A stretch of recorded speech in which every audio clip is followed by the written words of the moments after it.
तो hello everyone, code arts में आप सभी का स्वागत है। आज के इस वीडियो में हम सीखेंगे कि डेटा बाइंडिंग क्या होती है और हम डेटा बाइंडिंग को इनेबल कैसे करते हैं और डेटा बाइंडिंग का हम यूज़ बेसिकली क्यों करते हैं और क्या-क्या इसके प्रोसीजर्स हैं। तो आइए देखते हैं। सबसे पहले हमें जाना होगा क्रोम पे।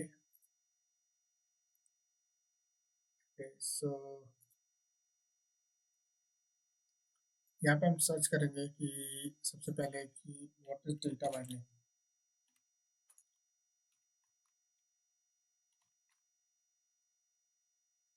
Data binding in Android.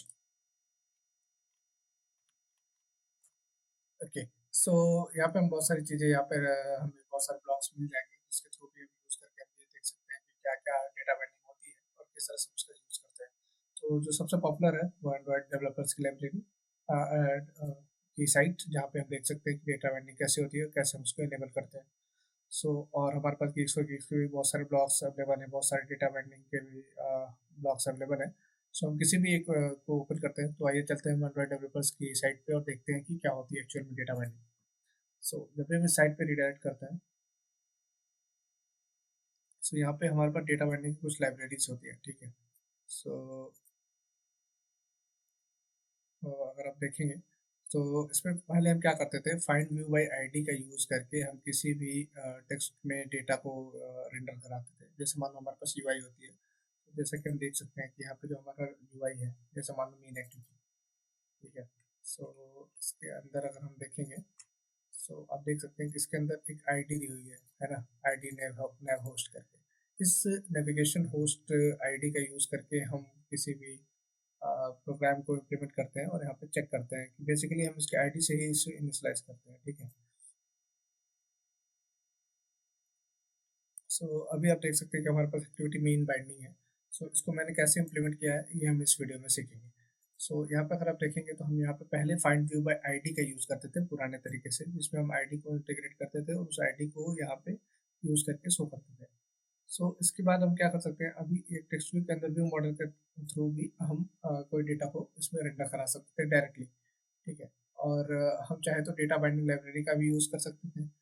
Data binding library में क्या करते हैं कि बेसिकली हम एक लेआउट का यूज़ करते हैं ना, इसको लेआउट दे देते हैं जब भी हम व्यू मॉडल होते हैं, और व्यू मॉडल से जब भी हमें किसी भी प्रोग्राम को, चाहे किसी भी एक्सएमएल फाइल को, चाहे किसी भी यूआई थिंग्स को अगर हम यहाँ पे शो करते हैं व्यू मॉडल के थ्रू, हम यहाँ पे व्यू मॉडल के थ्रू भी डेटा को डायरेक्टली बाइंड कर सकते हैं व्यू मॉडल से। और जब भी कोई डेटा चेंज होता है, चाहे लाइव डेटा, जैसे कि मान लो कोई टाइमर है जो हमने चेंज कर रहे हैं, उसको एक कंटिन्यूअस टाइम ड्यूरेशन के अंदर अगर हमें चेंज करना है तो हमें डेटा बाइंडिंग का यूज़ करना चाहिए, ठीक है।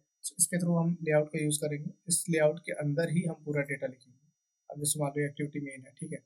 इसके अंदर भी हम चाहे तो इस लेआउट को डाल सकते हैं। इसको कॉपी कर लेंगे, सबसे पहले से ये उठा लिया, ठीक है, और यहाँ गए और इसके अंदर इसको डाल दिया, ठीक है। अब यहाँ पे जो भी व्यू मॉडल हम यूज़ करेंगे, चाहे मेन एक्टिविटी की व्यू मॉडल होगी, चाहे कहीं की भी व्यू मॉडल होगी, तो यहाँ पे व्यू मॉडल का पाथ दे देंगे, जो के लिए हमारा गलत है। हम यहाँ पे पाथ दे देंगे और उसी व्यू मॉडल का यूज़ करके हम यहाँ पे इस लेआउट को यहाँ पे क्लोज कर देंगे, ठीक है। अब जब भी हमने इसको ऐसा बना दिया ना, इस एक्टिविटी मेन बाइंडिंग के अंदर ये चीज़ हमें मिल जाती है, ठीक है। तो अब हमें यहाँ इन्फ्लेट करने की जरूरत नहीं है और उसको यहाँ पे डालने की भी जरूरत नहीं है, ठीक है। ऐसा हम कर सकते थे, और इसके अंदर बेसिकली बहुत सारी चीज़ें और होती हैं जो कि हम चेंज कर सकते हैं अपने हिसाब से। यहाँ पे जब भी हम व्यू मॉडल का यूज़ करते हैं ना, तो इस व्यू मॉडल के थ्रू ही हम इस मेन एक्टिविटी को कंट्रोल कर पाएंगे। जो भी व्यू मॉडल हम मेन एक्टिविटी के लिए बनाएंगे, इसको कंट्रोल Z करते हैं वापस से, ताकि हमारे कोड में कोई एरर ना हो, ठीक है। ये हो गई एक्टिविटी मेन बाइंडिंग। और इसको किस तरह से इनेबल करते हैं तो आइए देखते हैं। जब भी हम यहाँ जाएंगे, है ना, इसमें लेआउट डालेंगे और लेआउट के अंदर जो भी रूट एलिमेंट होगा, जैसे कि अभी मैंने आपको एग्जांपल करके दिखाया, उस तरह से हम यहाँ से उसको यूज़ कर सकते हैं। So binding classes generate, binding classes कैसे जनरेट करते हैं, work with observable data object, और डेटा जनरेटिंग बाइंडिंग क्लासेस, और बाइंडिंग अडाप्टर्स क्या होते हैं। बाइंडिंग अडाप्टर क्या होते हैं, जब भी हम कोई अनयूज्ड अडाप्टर बनाते हैं तो हम उसको यूज़ कर सकते हैं। मतलब कोई भी जैसे मान लो कोई व्यू है जिसे हमें विजिबल करना है, अनविजिबल करना है, इसे बाइंडिंग अडाप्टर के थ्रू भी कर सकते हैं। वो डेटा बाइंडिंग में होता है, binding layout view architecture component होता है। सो ये सारी चीज़ें हमारी एक एक करके होती है। तो आइए शुरू करते हैं, देखते हैं कैसे यूज़ करते हैं उसको। ठीक है।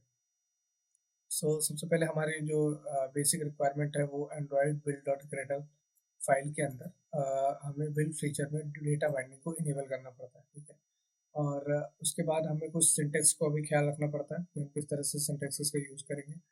टेक्स्ट व्यू के अंदर हमें जैसे user dot first name default by my default. कुछ भी वैल्यू अगर हम डाल रहे हैं, जैसे मान लो यूजर बेसिकली क्या है, वो व्यू मॉडल है। उस व्यू मॉडल के अंदर जो भी हमें डेटा मिल रहा है वो हमें यहाँ पे शो कर रहा है। जैसे कि अभी मैं आपको ये दिखाता हूँ ये फाइल कहाँ पे होती है। जब भी आप डबल शिफ्ट प्रेस करोगे,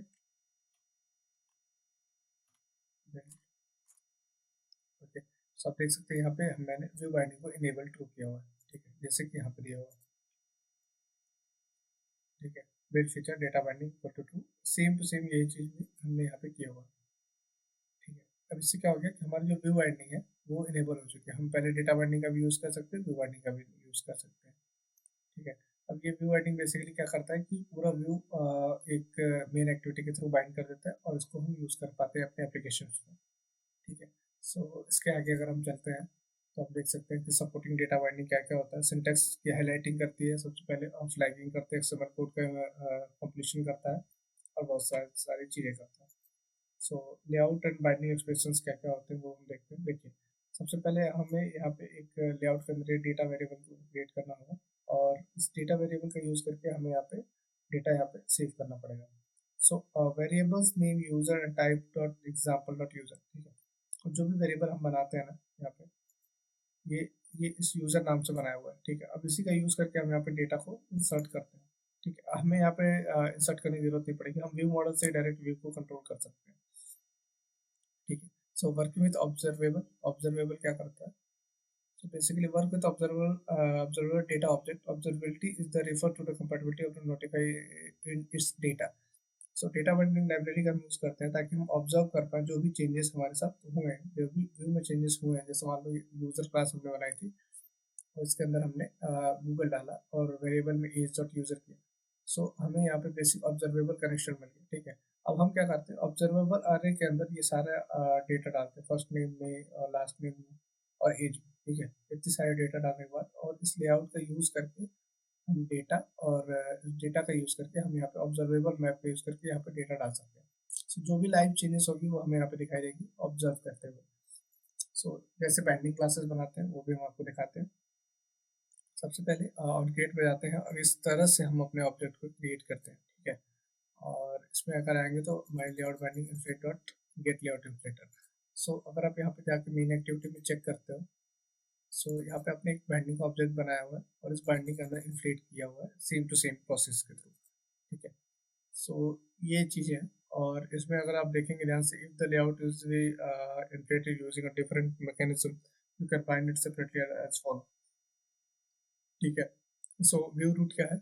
व्यू रूट के अंदर ये जो डेटा होगा हम रूट का यूज करके इसके अंदर डेटा बाइंडिंग करते हैं। लिस्ट की, आइटम लिस्ट की बाइंडिंग हम ऐसे कर सकते हैं और किसी भी चीज़ की डेटा बाइंडिंग हम यहाँ से बाइंडिंग क्लास को जनरेट करके कर सकते हैं।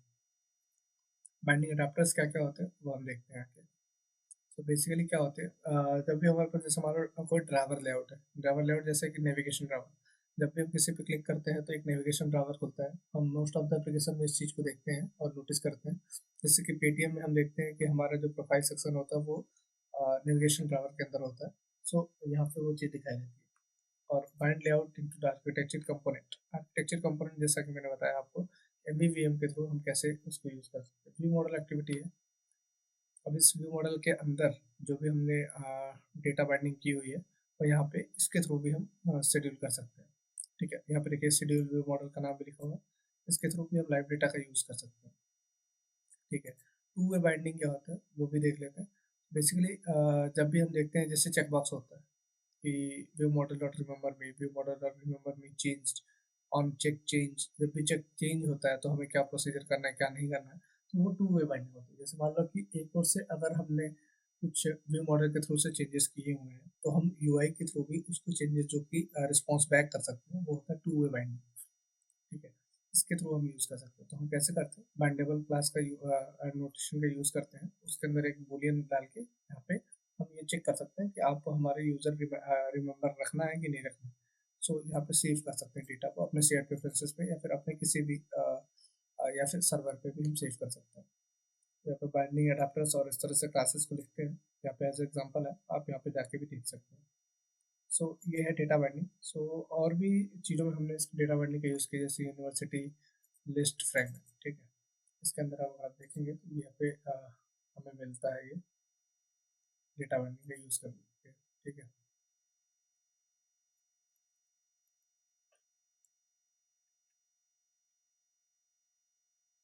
फ्रेगमेंट यूनिवर्सिटी लिस्ट फ्रेगमेंट, सो अभी हमारा क्लियर हो चुका है। बेसिकली कुछ पाथेस के एरर्स हैं क्योंकि ये फाइंड आउट नहीं कर पा रहा था हमारा अंडर स्टूडियो।